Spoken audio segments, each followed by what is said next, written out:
தோனி வந்து பேட்டரா மிஸ் பண்ணுவாங்க, ஃபினிஷரா மிஸ் பண்ணுவாங்கன்னு சொல்லிட்டு.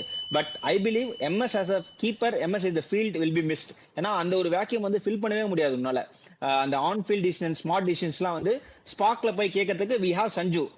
ஐ மீன் ஆல்மோஸ்ட் அவருக்கு அந்த எக்ஸ்பீரியன்சஸ் இருக்கு. பட் எம்எஸ் வந்து எம்எஸ் தானே. ஸோ அந்த டிசிஷன் வந்து கொஞ்சம் ருத்து வந்து கொஞ்சம் பார்த்து பண்ணோம். ஐ திங்க் ரெண்டு பேரும் சிவனும் சக்தியும் சேர்ந்தா மாசுன்ற மாதிரி ருத்ராஜு சந்து சேர்ந்து தான் வந்து கேப்டன்சி பண்ண போறாங்கன்னு எனக்கு தெரிஞ்சு ஃபீல் ஆகுது. Because they know they are friend அப்படின்ற மாதிரி நம்ம இதுல தான் பார்த்தோம்ல ப்ரோமோல.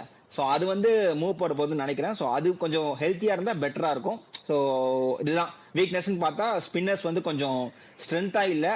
Very non ideal for Chepauk and Chennai fans. வம்சாவளியா நம்ம இவ்வளவு வருஷம் சிஎஸ்கே ஃபேனா இருக்கும். ஒரு 2 ஃபாரின் ஸ்பின்னர்ஸ் சொல்லி நம்ம 2010லயோ 8லயோ சொல்லிதான் காமெடி பண்ணறா சேப்பாக்ல ஃபாரின் ஸ்பின்னர்ஸா, ஐயோ நமக்குலாம் இந்தியன் ஸ்பின்னர்ஸ்ல ஆடலரா அப்படின்னு சொல்லி பேசிட்டு இருந்திருப்போம். இப்ப அப்படியே மாத்தி பார்த்தா சேப்பாக் பிச்சை ரீலே பண்ணிட்டாங்க. ஸ்பின்னர்ஸ் எடுக்காதான். வேர்ல்ட் கப்ல பார்த்தா ஃபுல்லா வந்து 9 ரன் ரேட்டு பாட்டா வாக்கி வச்சிருக்காங்க. சேப்பாக் பிச்சா மும்பை பிச்சான்னு தெரியல. அங்கிருந்து